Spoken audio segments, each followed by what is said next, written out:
Nihilism is more than just a preoccupation of rich intellectuals who, bored with their lives, begin searching for spirituality. Nihilism is the belief in nothing. It is an existential anguish, a dead end, a literal quagmire in which anyone can stumble. Nihilism arises when everything loses its meaning and importance, when lives become a constant suffering and change doesn't bring real progress. For example, you can take the medical progress. Medical progress may be believed to have led to the production of processed food to feed an overpopulated planet, which require the use of antibiotics. People consume processed food, which diminish their immunity, leading them to rely on medicine and vaccines. So food becomes softer, leading to the narrowing of the face and crooked teeth. Yet, without this path, we would have remained hungry, plagued by deadly pandemics, and with an average life expectancy of just 30 years. So, if every progress leads to a regression, which in turn requires a new progress, can we truly speak of progress? Or is humanity struggling aimlessly, unable to remain in its original form, but failing to gain clear benefits from its current state? So, existence is filled with sophisms. Each person's worldview is shaped by their environment and by the information they absorbed. But how is it that how how can be two honest people who have studied the same niche for their entire life and those people reach completely opposite conclusions? So that's the question. But we have to acknowledge that the search for truth inevitably ends in opinions, each of which can be dismantled by someone else, so perpetuating an endless cycle of dispute and imposition. Existence is eviscerated by truth. We are too large to understand what happens on a microscopic scale, yet too small to comprehend the vastness of the universe. We are just a manifestation of reality, but reality is far too vast to understand and define. And if in some distant future we or any other intelligent life that might exist could understand the entire reality, what would be the point of life then? We are alone, yet not alone. We cling to ephemeral human concepts that probably won't extend even 1,000 kilometers from the place where we lived, and we suffer both from the lack of answers and from the lack of questions. And this absence of questions destroy purpose and motivation, leading to the establishment of nihilism. So, suffering is inevitable. We cannot eliminate it. We can only just transform it into something else. And for that, we must work. But here lies a contradiction. When a person works, they seem to abandon their humanity, their rational, conscious condition. In this logic, a person is truly human only when they are not working, when they are in a state of admiration, of reality, let's say this. But even this conclusion is illusory, because even when a person believes that they are not working, they continue to work, because life itself is work. The heart beats, neurons interpret light, metabolism function, digestion occurs. Thus, existence is a continuous labor and consequently a continuous suffering. On the other hand, no, let me formulate in another way. On the other side, we have that, which seems much more appealing. Let's imagine a person chained and ill. What would set this person free? Firstly, health. And then, pardon. Okay, and then, money. Yeah, money would free them from the law because the rich are above the law. What's next? The next could be social rigor that exists among the rich.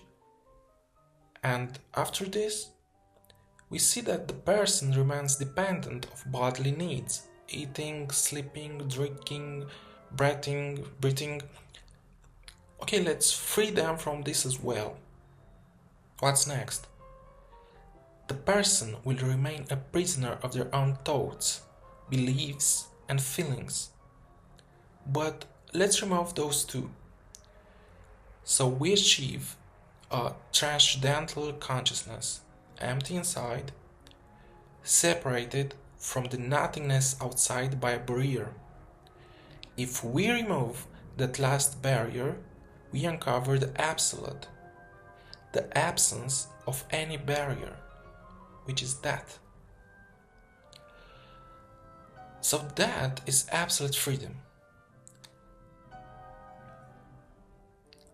The metanoia of nihilism is humble, catatonic, and empty, is involuntary yet inevitable, sophisticated yet absolute.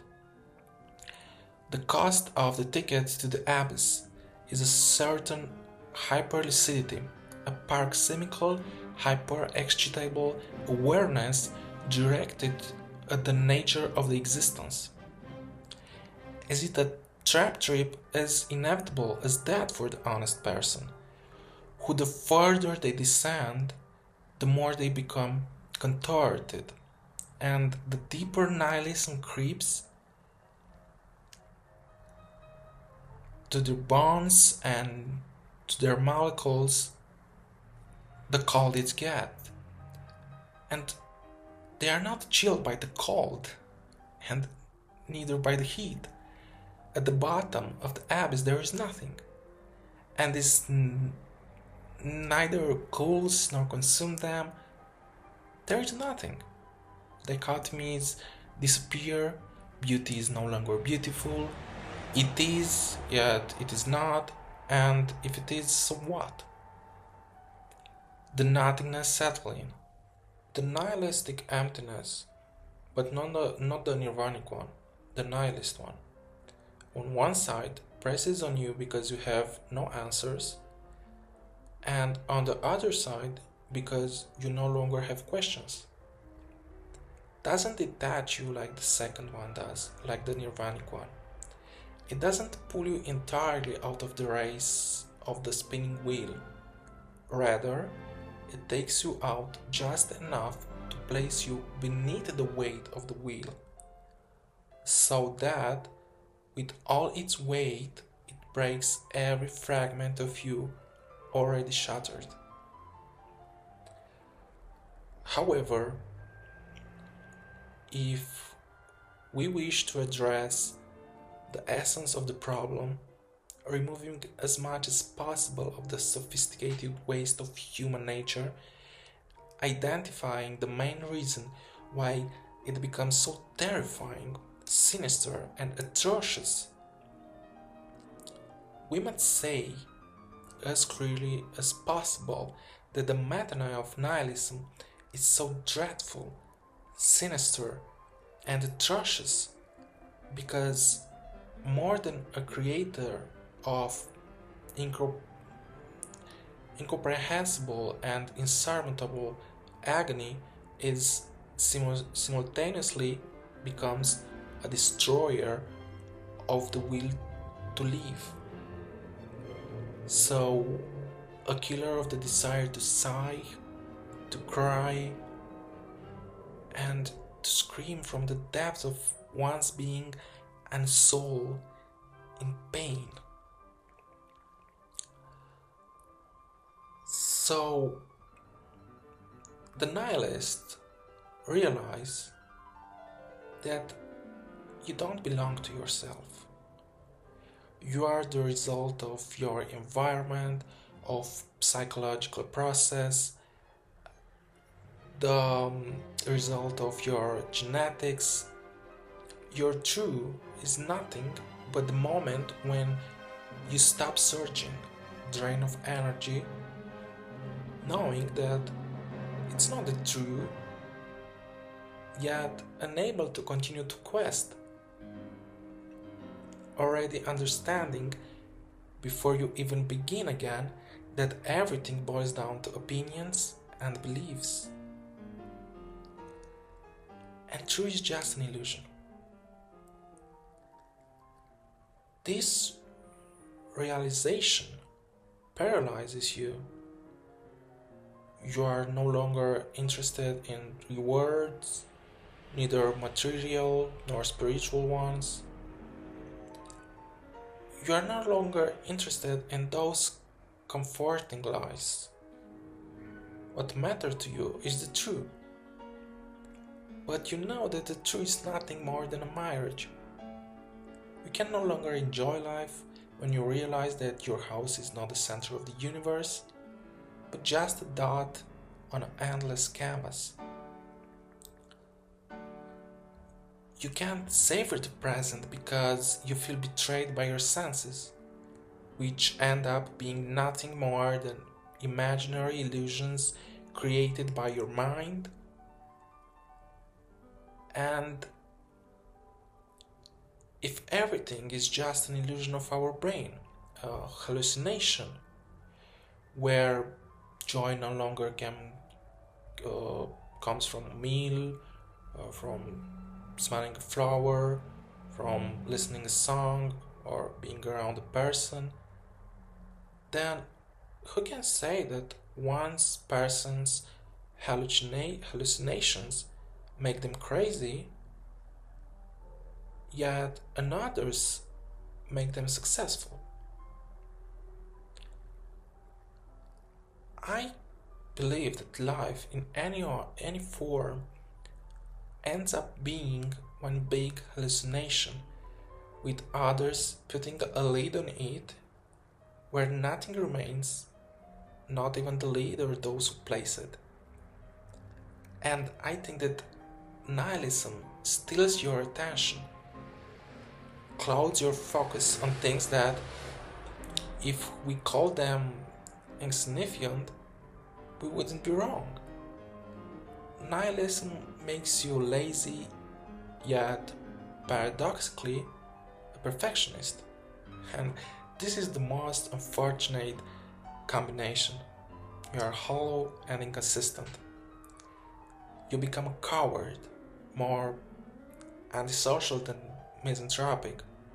You become catatonic, an eternal schismatic who can never integrate into a group, since a group can only form by abandoning the autonomy of the self and conforming to a system accepted as undeniable true, and not a system of both good and bad, good and evil.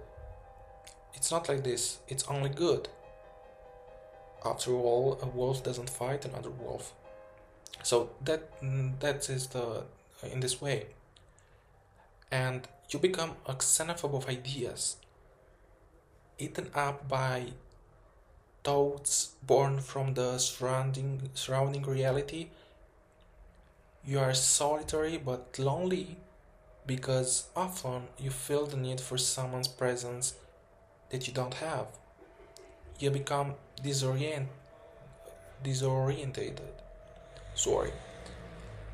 And because you are disorientated, you feel to you feel, but not always, that someone is lurking behind you, ready to cut the thread of your stability, that at any moment you could and you might be wearing the white shirt. We can say that you are not adapted, because if we did, it would imply that we know what it means to be adapted, as if life had something to adapt to. I mean, it hasn't. By accident, we might think life's adaptation means survival. But since you already have food and shelter, there is no reason to consider that. But when it comes to the social aspects, the answer seems clear. But does anyone still believe today that adaptation has anything to do with the social realm, with social constructs? You step out of this hell of this brave new world, but instead of finding heaven, you stumble into a purgatory. And you are stuck in that purgatory, fully aware of that. And in the end, nothing matters. You can never know anything that would link you to the true understanding. And this purgatory is in fact is far more worse than the hell or heaven, because it is narrow and suffocating to anyone unlucky to awaken within it. Purgatory isn't a worm, but a wheel that presses and crashes. When you're honest, you start to see the world in its entirety on a much larger scale than the one. So you see the world on a much larger scale than the one you are given to live in. You see yourself, you see your nation, your continent, your planet, your galaxy, your universe, and you understand how small you are. And even if you were the greatest thing in the universe, you would understand that in the face of the absolute, you still mean nothing. Everything becomes an unnecessary complication of something that shouldn't have been in the first place. Like, imagine, let's say you miss the bus on your way to work in the morning, and that happened only to end up changing 3 taxis, 2 trains, 1 metro, just to get to where you would have been had you if you caught the bus on time. So we complicate our lives just so we have something to distract us from the existential despair. We invent problems just to keep us occupied. But when in a moment of clarity you realize that the statue you worship was built by your own hands, the question is, can you still bow to it? Can you still take it seriously? Can you still have the same devotion? No, of course you can't. And with this broader perspective on existence, how can you go back to work? Because you need to eat? Because if you don't eat, you'll die? Then die. Because without you, your family will starve too? Let them starve too. Why suffer when... And how can we take human relationships seriously when we know that all our buildings, whether made of bricks or ideas, are nothing but meaningless noise that leads nowhere?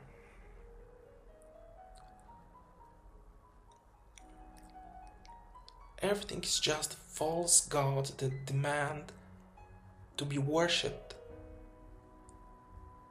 as if it were true, and it isn't. Why to do all those things? Why to clean when you'll end up dirty again? Why to lock up the criminals if others will just take their place? Why to read a book if you know it's a story invented from a simple idea that the author unnecessarily complicated just to give us something to do?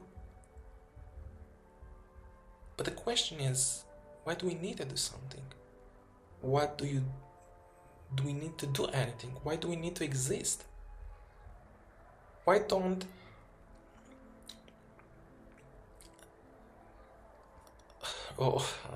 sorry.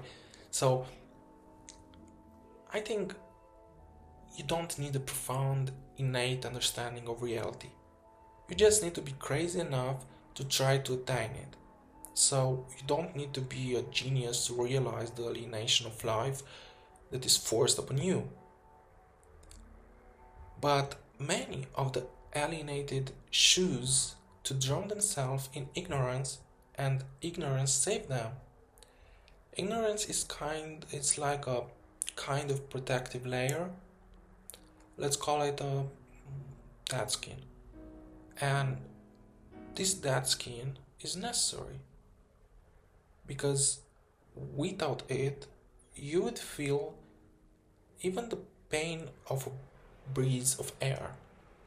And if you done that, then why have you did it? I mean, didn't you understand that it's our protection for us humans?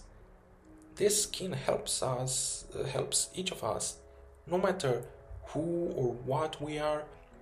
So many fools themselves into thinking that the skin of the poor is different from the skin of the rich, and end up channeling all their energy. No, end up channeling all their despair, all their despair into trying to replace the poor skin with the skin of the rich, and in the end, they might even end up being happier, or so they think, because they begin to live under the same ignorance but with a different face. And we are not just talking about the poor rich dichotomy. We can talk also about the saint or and demon dichotomy, family Don Juan, failure success man, believer atheist, woman man, all kind of dichotomies. And all of those people adapt to their category through ignorance and cognitive dissonance. And realizing the agony of existence, they run toward the opposite side of dichotomy they are stuck in. And after so much struggle and effort, they manage to get there, and they think they have broken free, that they have climbed the Everest of existence, leaving all that was bad behind them, and now all that is good is on their side. But what they don't realize is that nothing can be classified as good or evil. There is only despair, which they thought that has cause, and when their life reaches a point where all their suffering seems to be justified, they believe life itself was the cause of their despair. So, how can you fight for something when you know that no matter what, the result will be disappointing? And in the process of escaping from one side to the other side of dichotomy, many people lose the awareness they began to gain when they first realized that the agony of their existence is absolute. So the fact that there is no good or evil comforts many, and they start to believe that this thing is actually good. Like how existentialists who thought that destiny is something everyone builds for themselves. So according to them, once you start building something, you know that an outcome awaits you at the end, and this will make all the work worth it. The outcome will be something beautiful, something good, but there is no good. Good doesn't exist, and neither does evil. There is nothing. There is just emptiness. Despair isn't bad. Isn't bad. It's despair is a condition of existence. We cannot eliminate it. We can only evade it through ignorance, through that skin, through pleasure in any form, or even through pain. Pleasure isn't evasion from pain, but both pleasure and pain are evasion from despair, because despair is one of the limits of humanity, is the incapacity to accept the void. And if anyone ever wakes up and tells me that the solution to this dilemma is to actually to accept the void, an acceptance that will dispel the despair, then I will invite that person to